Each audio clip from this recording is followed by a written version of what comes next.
ഒന്നരായ ഉസ്താദ് അവരുകൾ ബഹുമാനപ്പെട്ട ഖുർറത്തു സാദാത്ത് കൂറത്ത് തങ്ങളുപ്പാപ്പ നവ്വറല്ലാഹു മർക്കദ, അല്ലാഹു ദറജ വർദ്ധിപ്പിക്കട്ടെ, മഹാനരെ കുറിച്ച് ഇവിടുന്ന് സംസാരിക്കുന്നത് കേട്ടു. അതൊക്കെ നമുക്ക് വലിയ പാഠമാണ്, നമുക്ക് വലിയ ഉപദേശമാണ്. കാരണം എന്തേ? അല്ലാഹുവിന് ചില അടിമകളുണ്ട്. ഇന്നലില്ലാഹി ഇബാദൻ, അല്ലാഹുവിന് ചില അടിമകളുണ്ട്. ആ അടിമകളുടെ പ്രത്യേകത എന്താണ്? ഖുലിഖൂ ലിഹവായിജിൻ നാസ്, അവരെ അല്ലാഹു തആല പടച്ചത് തന്നെ ജനങ്ങളുടെ ആവശ്യം നിറവേറ്റിക്കൊടുക്കാനാണ്.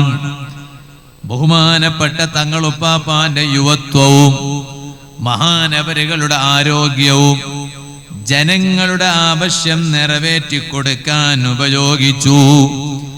ആളുകൾ വന്ന് സങ്കടം പറയുമ്പോൾ, പ്രയാസം പറയുമ്പോ അവിടുന്ന് അതാ മന്ത്രിച്ചു കൊടുക്കുന്നു, ഖുർആൻ ഓതാൻ ആവശ്യപ്പെടുന്നു. അവിടുന്ന് അതാ വെള്ളത്തിൽ മന്ത്രിച്ചു ഊതിക്കൊടുക്കുന്നു. അങ്ങനെ ജനങ്ങളുടെ ആവശ്യങ്ങൾ അതാ അവിടുന്ന് നിറവേറ്റി കൊടുക്കുന്നു എന്ന് പറഞ്ഞാൽ അതിന് മഹാനവരുകൾ ഒരു നിമിത്തമാകുന്നു. അങ്ങനെ ചില അടിമകളെ അല്ലാഹു തആല സൃഷ്ടിച്ചിട്ടുണ്ട്. ഇതുപോലെ തന്നെ ഏറ്റവും ഖൈറായ മുസ്ലിം ആരാണ്? ഏറ്റവും ഉത്തമൻ ആരാണ്? ഖൈറുക്കും, നിങ്ങളിൽ ഏറ്റവും നല്ലവർ ആരാണ്? അംഫഉകും ലിന്നാസ്, കുറെ കാലം ഇവിടെ ജീവിച്ച് മരിച്ചു പോയതുകൊണ്ടായില്ല. ഖൈറുക്കും അംഫഉകും ലിന്നാസ്, നിങ്ങളിലെ ഏറ്റവും ഖൈറായവർ ജനങ്ങൾക്ക് ഏറ്റവും ഉപകാരമുള്ളവരാണ്. എന്നെ കൊണ്ട് ജനങ്ങൾക്ക് ഉപകാരമുണ്ടാകണം, നിങ്ങളെ കൊണ്ട് ജനങ്ങൾക്ക് ഉപകാരമുണ്ടാകണം. ഇസ്ലാമിൽ ഏറ്റവും നല്ല കാര്യം ഏതാണ്? സ്വഹാബത്ത് നബി സല്ലല്ലാഹു അലൈഹി വസല്ലമ തങ്ങളോട് ചോദിച്ചപ്പോ ഇദ്ഖാലു സുറൂരി ഫീ ഖൽബിൽ മുഅ്മിൻ, ഒരു മുഅ്മിനായ മനുഷ്യന്റെ ഖൽബിൽ സന്തോഷം പ്രവേശിപ്പിക്കുക, സന്തോഷമിട്ടു കൊടുക്കുക, അതാണ് ഇസ്ലാമിലെ ഏറ്റവും നല്ല കാര്യം. ഓ യുവാക്കളെ, ബഹുമാനപ്പെട്ട തങ്ങളുപ്പാപ്പ അവിടുത്തെ ആയുസ്സിനിടയിൽ ജീവിതകാലത്ത് എത്ര ആളുകളുടെ മനസ്സിലാണ് സന്തോഷമിട്ട് കൊടുത്തത്. കുട്ടികളില്ല എന്ന് സങ്കടം വന്നു പറഞ്ഞ ആളുകൾക്ക് പലതും അവിടുന്ന് നിർദ്ദേശിച്ചു കൊടുക്കുന്നു. അതനുസരിച്ചതാ കുട്ടികൾ ഉണ്ടാകുന്നു. അതുപോലെ മാരകമായ രോഗം കൊണ്ട് പ്രയാസപ്പെടുന്ന പലരും, ഇതുപോലെ നിത്യരോഗികളായ പലരും മഹാനവരുകളുടെ അരികിൽ വന്ന് ആവലാതി പറയുമ്പോ അവിടുന്ന് അതാ നിർദ്ദേശനം നൽകുന്നു, മന്ത്രിക്കുന്നു, ചൊല്ലിപ്പറയാൻ പറയുന്നു. അതിന്റെ ബറക്കത്തുകൊണ്ട് അവരുടെ രോഗം മാറുന്നു. ആ രോഗം മാറുമ്പോൾ അവരുടെ മനസ്സിൽ എന്തൊരു സന്തോഷമാണ്. ആ സന്തോഷം തങ്ങളവരുകൾ ആ ഈമാനുള്ള ജനങ്ങളുടെ ഖൽബിൽ ഇട്ടുകൊടുക്കുന്നു. ഇതിനേക്കാൾ ഖൈറായത് വേറെയില്ല. അതുകൊണ്ടല്ലേ ആ ജനങ്ങൾക്ക് മഹാനരിൽ ഉണ്ടായിരുന്ന അംഗീകാരം. വളരെ ചെറിയ കാലമല്ലേ ജീവിച്ചത്. ഞാൻ ഇന്നലെയും അത് പറഞ്ഞപ്പോ പറഞ്ഞിട്ടുണ്ട്, അതേ എട്ടിക്കുളത്ത് വെച്ച് നമ്മുടെ പ്രാസ്ഥാനിക രംഗത്തുള്ള ഏറ്റവും തലപ്പത്തു നിൽക്കുന്ന നേതൃത്വങ്ങളിൽ ഒന്നായ കുമ്പോള് തറവാട്ടിലെ കാരണവർ ബഹുമാനപ്പെട്ട കുമ്പോള് തങ്ങളുപ്പാപ്പ അല്ലാഹു ആഫിയത്തുള്ള ദീർഘായുസ് നൽകട്ടെ, അവിടുന്ന് എട്ടിക്കുളത്ത് വെച്ച് പറഞ്ഞത് ഞാൻ കേട്ടു.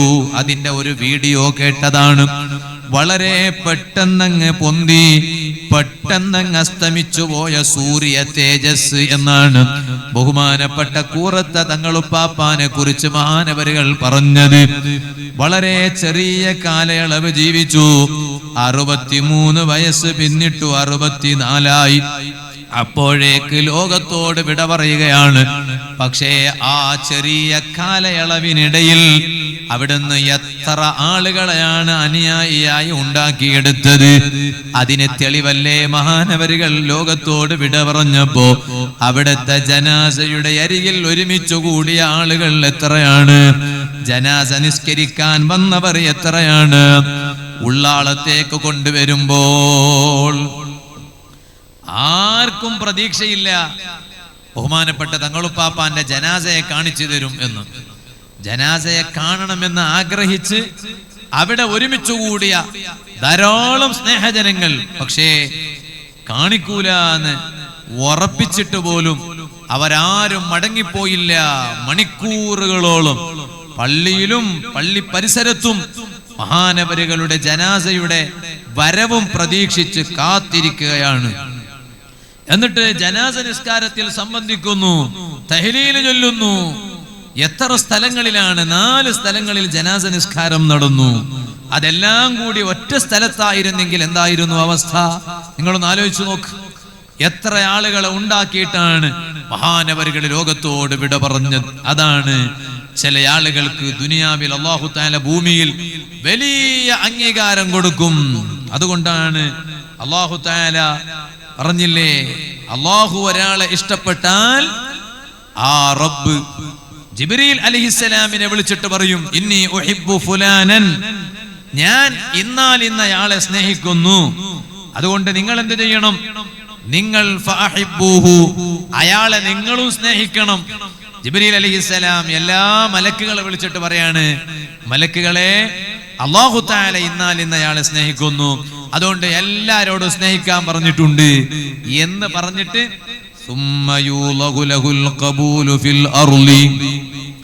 പിന്നെ ഭൂമിയിൽ അവർക്ക് അല്ലാഹു തആല വലിയ അംഗീകാരം നൽകുന്നു. ആ അംഗീകാരമല്ലേ മഹാനവരുകളുടെ ജീവിതകാലത്തും മഹാനവരുകളുടെ വഫാത്തിന് ശേഷവും എനിക്കും നിങ്ങൾക്കും കാണാനിടയായത്. അല്ലാഹു തആല ഭൂമിയിൽ തന്നെ വലിയ അംഗീകാരം കൊടുത്തില്ലേ? മഹാനവരുകൾ ഉണ്ടോ പറഞ്ഞാൽ അത് തീരുന്നത്, നമുക്കത് വലിയ പാഠമാകണം. മഹാനവരുകളുടെ ജീവിതം എങ്ങനെയായിരുന്നു? സുബ്ഹാനല്ലാഹ്, അവിടുന്ന് ധാരാളം ഖുർആൻ പാരായണം ചെയ്യും. ഇന്ന് ഞാൻ ഇങ്ങോട്ട് വരുമ്പോൾ ഒന്നില് വായിച്ചു, ബഹുമാനപ്പെട്ട തങ്ങളുപ്പാപ്പ ഒരാളോട് പറഞ്ഞു എന്ന് പറഞ്ഞിട്ട് അദ്ദേഹം എഴുതിയ ഒരു ലേഖനം ഞാൻ ഇങ്ങോട്ട് വരുമ്പോൾ വായിച്ചു. നോക്കുമ്പോൾ എന്താ പറയുന്നത്? പരിപാടി എന്നെ ആളുകൾ ക്ഷണിച്ചാൽ വേഗം ഞാൻ ഏറ്റെടുക്കും. തങ്ങളുപ്പാപ്പ പറയാണ്, കുറെ ദൂരെ നിന്ന് ആളുകൾ ക്ഷണിച്ചാല്, പരിപാടിക്ക് ക്ഷണിച്ചാൽ ഞാൻ വേഗം ഏറ്റെടുക്കും. എന്ത് ഏറ്റെടുക്കാൻ കാരണം?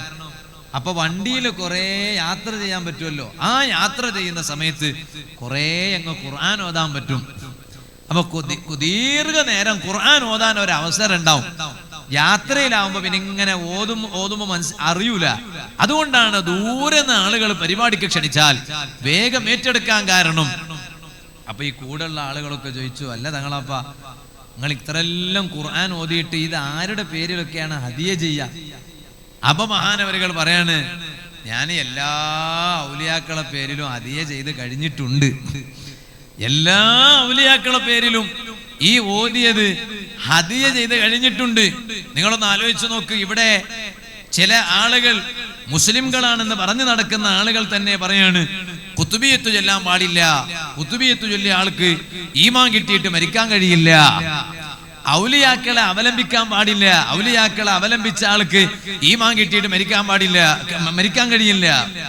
ബഹുമാനപ്പെട്ട തങ്ങളുപ്പാപ്പാന്റെ വഫാത്ത് നേരിൽ കണ്ട് അനുഭവിച്ച ആളുകൾ പരസ്യമായി പറയാണ്, മക്കളടക്കം, ബാപ്പ മരിക്കണതിന് മുമ്പ് ശൈഖ് ജീലാനി തങ്ങളുടെ പേരുച്ചരിക്കുന്നു. അതിനുശേഷം ലാ ഇലാഹ ഇല്ലല്ലാഹ്, അല്ലാഹ് അല്ലാഹ് എന്ന കലിമത്തു തൗഹീദ് ഉറക്കെ അങ്ങ് ചൊല്ലി മരിക്കുകയാണ്. സുബ്ഹാനല്ലാഹ്. ബഹുമാനപ്പെട്ട കൂറത്ത് തങ്ങളുപ്പാപ്പ എത്ര കുത്തുബിയത്തിന്റെ സദസ്സിനാണ് നേതൃത്വം നൽകിയിരുന്നത്. ഇവിടെ തന്നെ നേരത്തെ ഉസ്താദ് സംസാരിച്ചപ്പോ പറഞ്ഞില്ലേ, നേരത്തെ ഞങ്ങൾ തീരുമാനിച്ചത് ബഹുമാനപ്പെട്ട തങ്ങളുപ്പാപ്പാനെയാണ് ഇവിടത്തെ സദസ്സിന് നേതൃത്വം നൽകാൻ ഞങ്ങൾ ഉദ്ദേശിച്ചിരുന്നത് മഹാനവരികളെയാണ് എന്ന് പറഞ്ഞില്ലേ? ഞാന് ബൈത്തടക്കത്ത് ഓതിപ്പടിക്കുന്ന സമയത്ത് അതിന്റെ തൊട്ടടുത്താണ് ഈ കൂറ എന്ന പ്രദേശം. അന്ന് ബഹുമാനപ്പെട്ട തങ്ങളുപ്പാപ്പ ആ പരിസരത്ത് വീടുകളിൽ പോലും കുത്തുബിയത്ത് നടക്കുമ്പോൾ കുത്തുബിയത്തിന് നടക്കുന്ന വീട്ടിൽ നേതൃത്വം നൽകാൻ മഹാനവരികളാ വരിക. ആ ഭാഗത്തൊക്കെ കുത്തുബിയത്ത് ജീവസുറ്റതാക്കിയത് തന്നെ മഹാനവരികളാണ്. നേതൃത്വം നൽകാൻ വീടുകളിൽ കുത്തുബിയത്തിന് നേതൃത്വം നൽകാൻ തങ്ങളുപ്പാപ്പ വരും. ആ കുത്തുബിയത്ത് ജീവിതത്തിൽ നിത്യമാക്കിയ ബഹുമാനപ്പെട്ട ശൈഖ് മുഹയ്യിദ്ദീൻ അബ്ദുൽ ഖാദിർ ജീലാനി ഖദ്ദസല്ലാഹു സിർറഹുൽ അസീസ് മഹാനവരികളോട് വലിയ ബന്ധം സ്ഥാപിച്ച ബഹുമാനപ്പെട്ട തങ്ങളുപ്പാപ്പ വഫാത്താകുമ്പോ ഉറക്കെ കലിമ ചൊല്ലിയിട്ടാ മരിച്ചത്. എന്റെ ഉമ്മമാര് വാത് കേൾക്കുന്നുണ്ടാകുമല്ലോ, സഹോദരിമാര് വാത് കേൾക്കുന്നുണ്ടാകുമല്ലോ. ഇന്നിപ്പോ എല്ലാ ഗ്രൂപ്പുകളാണ്, വാട്സപ്പ് ഗ്രൂപ്പ്. എന്താണ്, ഒരു നാടുണ്ടായാൽ ഇപ്പൊ ഈ സ്ഥലത്തിന്റെ പേരെന്താണ്, മജിർപ്പള്ള. അപ്പൊ മജിർപ്പള്ള ഫ്രണ്ട്സ് എന്ന് പറഞ്ഞിട്ട് ഒരു വാട്സപ്പ് ഗ്രൂപ്പ് ഉണ്ടാക്കുകയാണ്. ഉദാഹരണം പറയാം, ഇവിടെ അങ്ങനെ ഒരു ഗ്രൂപ്പ് ഉണ്ടോ ഇല്ലെന്നൊന്നും എനിക്കറിയില്ല കേട്ടോ, ഉദാഹരണം പറയാം. അപ്പൊ ആ ഗ്രൂപ്പിന്റെ പ്രത്യേകത എന്താണെന്ന് ചോദിച്ചാൽ എല്ലാ ആളുകളും അതിലുണ്ടാവും. കാരണം ഫ്രണ്ട്സ് ആണല്ലോ. ഫ്രണ്ട്സ് ആവുമ്പോ സുന്നികളുണ്ടാവും, സുന്നികളല്ലാത്തവരുണ്ടാവും, എല്ലാവരും ഉണ്ടാവും. അപ്പൊ അതില് ഒരുപാട് ആശയ കുഴപ്പമുണ്ടാക്കാൻ ശ്രമിക്കുന്ന ആളുകൾ ഉണ്ടാകും. അപ്പൊ അങ്ങനെ വീഡിയോകൾ പലതും വീഡിയോകൾ അതിലേക്ക് ഷെയർ ചെയ്യും. സ്ത്രീകളുടെ ഭാഗത്തേക്ക് ബക്കറ്റ് കൊണ്ടുപോകുന്നു. അപ്പൊ ഇനി കൂടുതൽ നേരമൊന്നും സംസാരിക്കാൻ അവസരമില്ല എന്നാ പറഞ്ഞതിന്റെ അർത്ഥം. അപ്പൊ ഉമ്മമാര് ഏത് ഭാഗത്താണ് അപ്പുറം ഉമ്മമാർക്ക് പ്രത്യേകം പന്തല് തന്നെ നല്ല സൗകര്യത്തോട് തന്നെ ഒരുക്കി വെച്ചിട്ടുണ്ട്. അപ്പൊ ഉമ്മമാരെ ഞങ്ങളെ ഭാഗത്തേക്ക് ബക്കറ്റ് കൊണ്ടുവരുന്നു. നല്ല സംഭാവന അതിൽ നിക്ഷേപിക്കുക. അല്ലാഹു തആല നിങ്ങളുടെ എല്ലാ കാര്യങ്ങളും അല്ലാഹു റാഹത്താക്കി തരട്ടെ. അപ്പൊ ഒരു ആ നാട്ടിലെ ഫ്രണ്ട്സ് എന്ന് പറഞ്ഞിട്ട് ഒരു ഗ്രൂപ്പ് ഉണ്ടാക്കും. എന്നിട്ട് എല്ലാവരും പാർട്ട്ണർമാരും ബിസിനസ്സുകാരും എല്ലാവരും ആ ഗ്രൂപ്പിലുണ്ടാവും. ഇപ്പൊ ഇന്നത്തെ അവസ്ഥയാണിത്. ബിദ്അത്ത് വല്ലാതെ കയറിക്കൂടുന്ന ഒരു അവസ്ഥ പറയാണ്. അപ്പൊ എല്ലാവരും ആ ഗ്രൂപ്പിലുണ്ടാവും. എന്നിട്ടോ നമ്മൾ ഫ്രണ്ട്സുമാരാണല്ലോ, കുഴപ്പമില്ല എന്നാണ്. എന്നിട്ട് പുത്തനാശയക്കാരൻ അതിൽ അവന്റെ ആശയം ഇങ്ങനെ കുത്തിവെക്കാൻ തുടങ്ങും. ഓരോ ക്ലിപ്പിടും, പലതും അതിൽ ഷെയർ ചെയ്യും. അപ്പോഴേക്ക് ഇവൻ എന്തൊക്കെയോ തോന്നുകയാണ്, അതിലുള്ള ആളുകൾക്ക് പലതും തോന്നുകയാണ്. ഞാൻ പറയട്ടെ, അത്തരത്തിലുള്ള ഗ്രൂപ്പിൽ നിങ്ങൾ പെട്ടുപോയി ഈമാന് നഷ്ടപ്പെടുത്തി കളയരുത്. ഇത് പറയുമ്പോ ചിലപ്പോ അവര് പറയും, കണ്ടാ ഇവർക്ക് പേടിയാണ്, ഞങ്ങളെ ക്ലിപ്പ് കേട്ടാല് സുന്നികളൊക്കെ ബിദ്അത്തുകാരായി മാറും എന്ന പേടി ഇവർക്കുള്ളത് കൊണ്ടാണ് അത് പറയുന്നത്. പേടി തന്നെയാണ്. കാരണം ഒരാൾ ബിദ്അത്തുകാരനായാല് പിന്നെ തൗബ ചെയ്യാതെ അതോടുകൂടെ മരിച്ചാൽ അയാൾക്ക് ഈമാൻ കിട്ടിയിട്ട് മരിക്കാൻ കഴിയോ? ഇതിനേക്കാൾ വലിയ പേടി വേറെന്താണ് എന്ന് കരുതിയിട്ട് തന്നെയാണ് അത് പറയുന്നത് തന്നെ. അത് എല്ലാ മുസ്ലിം സഹോദരന്മാരും സഹോദരിമാരും വളരെ ഗൗരവത്തിൽ ചിന്തിക്കണമെന്ന് സാന്ദർഭികമായി ഞാൻ ഓർമ്മപ്പെടുത്തുന്നു. ഞാൻ പറഞ്ഞു വന്ന വിഷയം മറക്കണ്ട. ബഹുമാനപ്പെട്ട തങ്ങളുപ്പാപ്പ ഉറക്കെ കലിമ ചൊല്ലിയിട്ടല്ലേ മരിച്ചത്. ഒരു ഉമ്മാക്കും സംശയം തോന്നണ്ട, കുത്തുബിയത്ത് ചൊല്ലിയ ആൾക്ക് ഈമാൻ കിട്ടി മരിക്കാൻ കഴിയില്ല എന്ന്.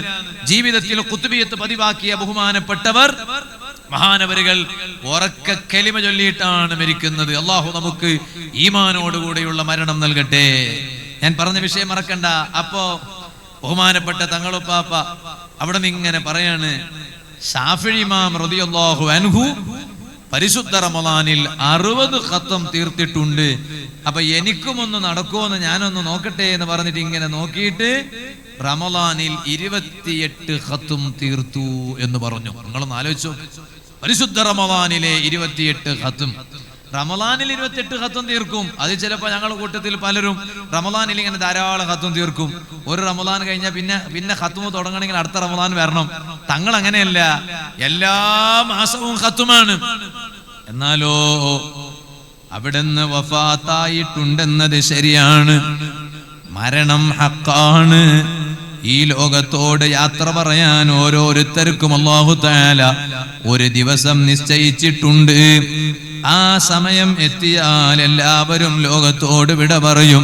പക്ഷേ മഹാനവരുകൾ വഫാത്തായിട്ടുണ്ടെങ്കിലും ഈ പരിസരത്തുള്ള മുഅ്മിനുകളെ, എന്റെ ശബ്ദം ശ്രവിക്കുന്ന നല്ലവരായ ജനങ്ങളെ, നമുക്ക് വലിയ ആശ്വാസം എന്താണ്?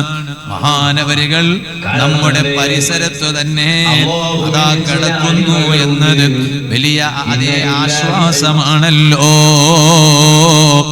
കാരണം കൂറ എന്ന പ്രദേശം കുറെ ദൂരെയൊന്നുമല്ല, നമുക്ക് വേണമെന്ന് വെച്ചാൽ പോയി സിയാറത്ത് ചെയ്ത് വരാൻ പറ്റിയ സ്ഥലം അത്ര ദൂരെയുള്ളൂ. അതുകൊണ്ടാണ് അത് നമുക്ക് വലിയ ആശ്വാസമാണ്, വലിയ പ്രതീക്ഷയാണ്.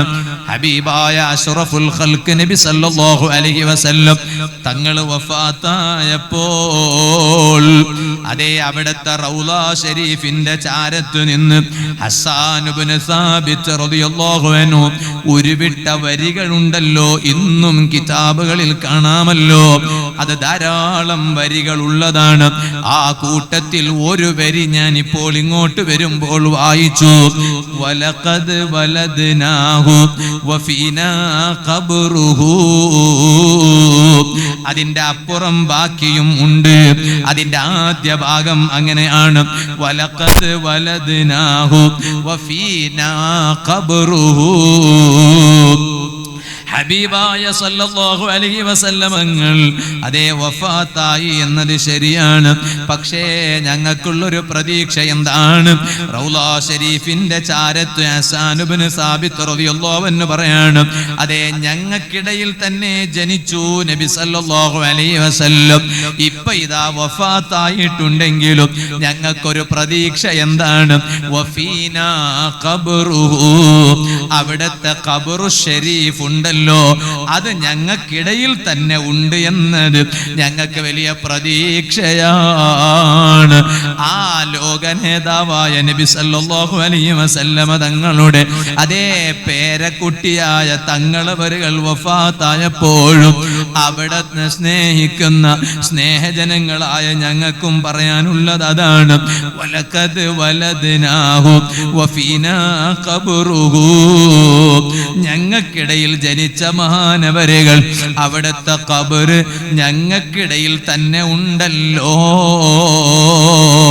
ഓ വയല് കേൾക്കുന്ന ചെറുപ്പക്കാരെ, ഈമാനുള്ള കരളിന്റെ കഷ്ണങ്ങളായ യുവാക്കളെ, എന്തിനാണ് ഞാനിത് പറഞ്ഞത്?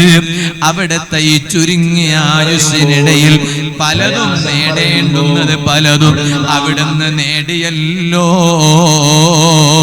ഈ സാധുവായ ഞാൻ എന്ത് നേടിയിട്ടുണ്ട്? നിങ്ങൾ എന്ത് നേടിയിട്ടുണ്ട്? അതുകൊണ്ടാണ് നബി സല്ലല്ലാഹു അലൈഹി വസല്ലം തങ്ങൾ പറഞ്ഞത്, ശബാബക ഖബ്ല ഹറമിക വസിഹതക ഖബ്ല സഖമിക.